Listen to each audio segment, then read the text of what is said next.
Olá, meus irmãos, eu sou o PH Pereira do canal Teologizando, ok? No último vídeo eu cometi um equívoco citando o antigo nome do canal, né, como um mergulhando nas escrituras. Daí o irmão veio nos comentários e disse: PH, você se equivocou citando o antigo nome do canal. É tudo uma questão de tempo, logo, logo nós nos acostumamos com o nome atualizado, tá bom? Mas o nome do canal é Teologizando, tá bom, meus irmãos? Meus irmãos, de antemão, vocês sabem que o meu livro ainda está disponível, vou deixar os links do, do site da editora para você poder comprá-lo, ok, meus irmãos?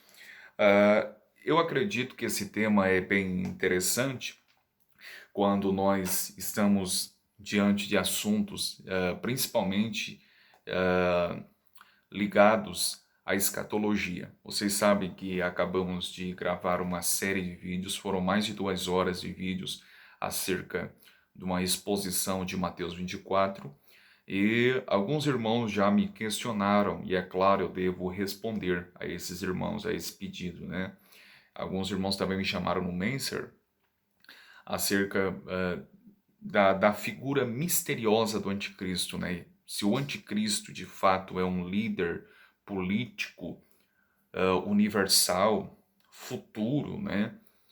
Ou se o anticristo foi uma figura, uma personagem do passado, ou apenas um sistema, né? O que seria o anticristo, PH?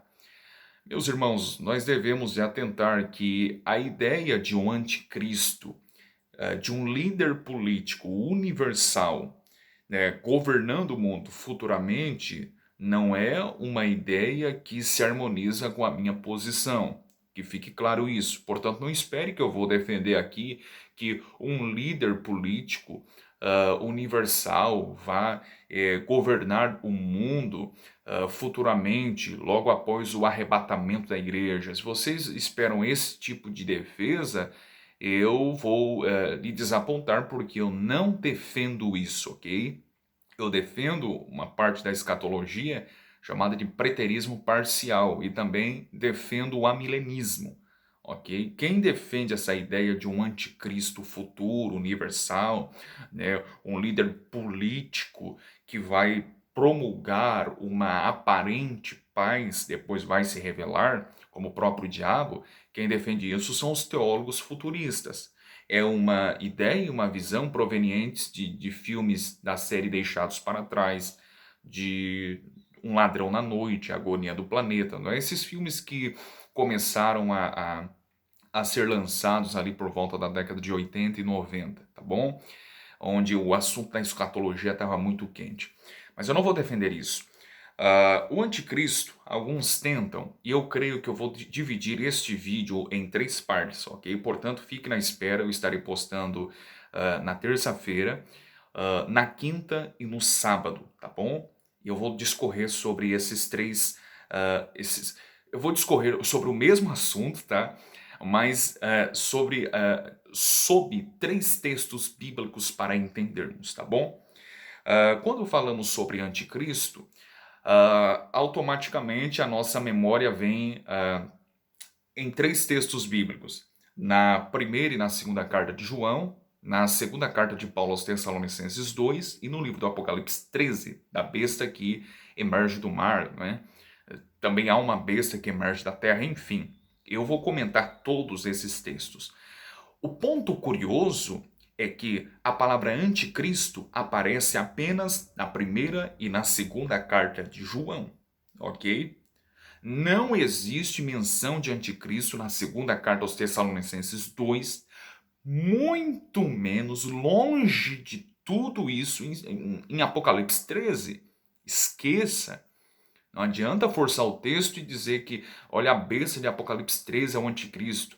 O homem da iniquidade de 2 Tessalonicenses 2 é o anticristo. É forçar texto. A palavra anticristo não aparece em nenhum dos 2 textos, nem 2 Tessalonicenses 2, nem Apocalipse 13. E eu vou apresentar quem são essas figuras nos vídeos seguintes. A única menção da palavra anticristo é exatamente na primeira e na segunda carta de João. E para este vídeo primeiro, eu vou concentrar-me apenas na primeira carta de João e também a segunda, onde clara e explicitamente aparece a palavra anticristo, que significa contra Cristo, ok? Ou no lugar de Cristo. Em 1 João, capítulo 1, verso 18, o apóstolo João diz assim: filhinhos, é já a última hora.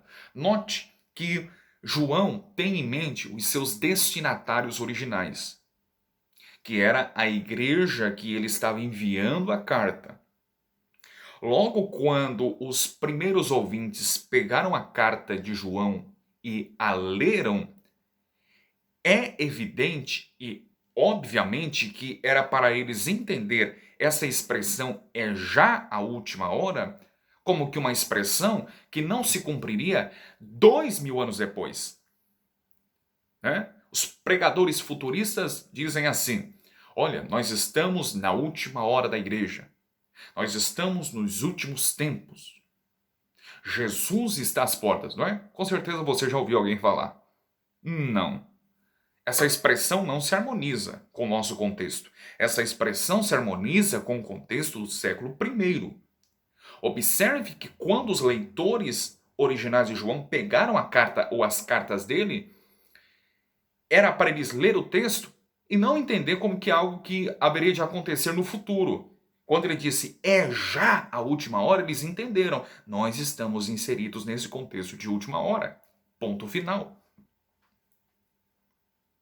Vá para o texto bíblico sem os seus pressupostos, sem as suas pré-compreensões. Vá para o texto bíblico não com aquela ideia que inseriram na tua mente quando você ainda era um neófito no Evangelho. Vá para o texto bíblico de maneira mais fria possível, tentando entender a mente do autor bíblico. Filhinhos, é já a última hora. O apóstolo João usa expressões, é já a última hora. O apóstolo Pedro, no dia de Pentecostes, Atos 2, diz, nos últimos dias, e ele faz o link dos últimos dias com aquele dia do derramamento do Espírito Santo sobre os cristãos primitivos. O escritor da carta aos Hebreus 1:1 usa a expressão também sobre últimos dias, e ele faz um link dos últimos dias com a aparição de Cristo na terra, em decorrência do seu nascimento, em decorrência do seu ministério público e terreno. Ele faz um link dos últimos dias com o surgimento de Jesus na terra da Palestina. E João diz que a última hora era exatamente aquele contexto do século I. Observe. Filhinhos, é já a última hora, e como ouvistes que vem o anticristo, percebe? Também agora muitos se têm feito anticristos, por onde conhecemos que é já a última hora. Lembra em Mateus 24 a exposição que eu fiz, onde Jesus disse, surgirão falsos cristos, surgirão falsos profetas. De fato, muitos falsos cristos, muitos falsos profetas surgiram no contexto do século I. Surgiram ali nos primeiros anos depois da ascensão de Jesus. Vocês sabem, Simão o Mágico, por exemplo, Himeneu e Fileto, falsos profetas. Simão o Mágico, em Atos 8, ele apregoava dizendo que era o próprio Cristo, o Deus encarnado. E João vai discorrendo. Muitos se têm feito anticristos.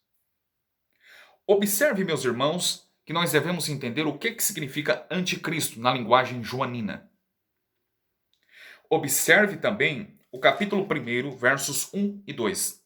O que era desde o princípio, o que ouvimos, o que vimos com os nossos olhos, o que temos contemplado, e as nossas mãos tocaram a palavra da vida, porque a vida foi manifestada, e nós a vimos e testificamos dela, e vos anunciamos a vida eterna que estava com o Pai e nos foi manifestada. Percebe que João, ele escreve tanto o Evangelho de Jesus, que traz o seu nome, quanto a sua primeira e a segunda epístola. Ele escreve a fim de destronar, a fim de derrotar, de desmascarar um falso ensino herético e blasfemo que estava surgindo e imiscuindo-se entre os primeiros cristãos nos seus dias do século I. Eu estou falando do blasfemo movimento e ensino herético gnosticismo, que vem da palavra grega gnosis, que significa conhecimento. Os gnósticos, meus irmãos, eram um movimento que haviam, os seus proponentes defendiam algumas ideias blasfemas. Por exemplo, alguns gnósticos diziam que o Deus do Antigo Testamento era um Deus mau e perverso, ok? Mas em Jesus, ele é um Deus que veio nos levar e nos conduzir a um Deus perfeito, maior e melhor. Por quê? Porque o Deus do antigo, como eles costumavam dizer, usando a expressão, era um demiurgo. Era um criador menor. A palavra grega para demiurgo é criador. E eles afirmavam, era um demiurgo pequeno, menor. Mas Jesus é o filho de um demiurgo maior que nos conduziu de volta ao Pai, ao Deus, ao Criador verdadeiro. Existia esse entendimento. Havia também entre os gnósticos aqueles que queriam judaizar o evangelho, judaizar o cristianismo. Por exemplo, eles queriam trazer práticas e ritos judaizantes para a igreja neotestamentária. Havia também entre os gnósticos aqueles que diziam e afirmavam, mais conhecidos, que diziam que a matéria era má. Logo, Jesus não poderia ser Deus, porque Deus não poderia habitar em um corpo físico que é feito de matéria má, pecaminosa e corrupta. Então esse terceiro grupo negava a divindade de Jesus, ou seja, Jesus não é Deus. Consta, meus irmãos, que o apóstolo que está escrevendo essa epístola, um belo dia ele estava para adentrar em uma casa pública de banho. E ao adentrar, antes de ele adentrar, ele ouviu de alguém que Cerinto, um dos propagadores do gnosticismo, estava lá dentro. Ele se recusou a entrar e disse: eu não vou entrar porque eu não tenho eu não me familiarizo, não me harmonizo com esse homem. Ele é um herético, é um filho do diabo e eu não vou entrar. Em outra ocasião ele disse: se alguém vem ter convosco e não traz esta doutrina que já está posta, vocês não devem receber em casa tampouco os saudeis. E quando João soube que Cerinto, gnóstico, um líder gnóstico, estava dentro da casa de banho pública, ele se recusou a entrar. Então, João, ao escrever essa epístola, percebe esse contexto histórico, ele tinha em mente os gnósticos. Eles negavam, a ideia mais predominante entre eles era negar a divindade de Jesus. É por isso que João escreve, João capítulo 1, verso 1, no Evangelho de Jesus, fazendo uma defesa de que Jesus é Deus. Ele escreve no capítulo 1, verso 1 também da sua primeira epístola, dizendo: nós ouvimos, nós apalpamos com as nossas próprias mãos, nós vimos com os nossos olhos. A palavra da vida é uma clara referência ao próprio Jesus em carne, em pessoa. No capítulo 2, verso de número 22, o apóstolo João diz assim: quem é o mentiroso, senão aquele que nega que Jesus é o Cristo? É o anticristo, que esse mesmo que nega o Pai e o Filho. Percebe que ele está combatendo o gnosticismo, que confrontava, contraditava a divindade, a deidade de Jesus. E João está dizendo: este é o anticristo, que nega que Jesus é o Cristo. Observe também o capítulo 4, verso de número 3. E todo espírito que não confessa que Jesus veio, que Jesus Cristo veio em carne e não é de Deus, mas este é o espírito do anticristo. Percebe a expressão anticristo aparecendo de novo? Do qual já ouvistes que há de vir, e eis que vai aparecer futuramente? Não, eis que já está no mundo. Observe também na segunda carta de João, capítulo 1, verso de número 7, porque já muitos enganadores entraram no mundo, os quais não confessam que Jesus Cristo veio em carne. Este tal é o enganador e quem? O anticristo. Percebe que João ele faz um link do anticristo aos gnósticos, que a sua ideia mais predominante, mais forte era negar a divindade de Jesus? Logo, a palavra anticristo, recapitulando e sintetizando tudo, ela aparece uma vez só. Ou melhor, ela aparece apenas na primeira e na segunda epístola de João, nem 2 Tessalonicenses, nem Apocalipse. E quando a palavra anticristo aparece na literatura joanina, é uma referência aos gnósticos que, em sua maioria, e a sua ideia mais forte era negar que Jesus era Deus e que Jesus veio em carne. Ok? Eu vou dar sequência neste assunto nos próximos vídeos, abordando os outros textos. Ok, meus irmãos? Abraço.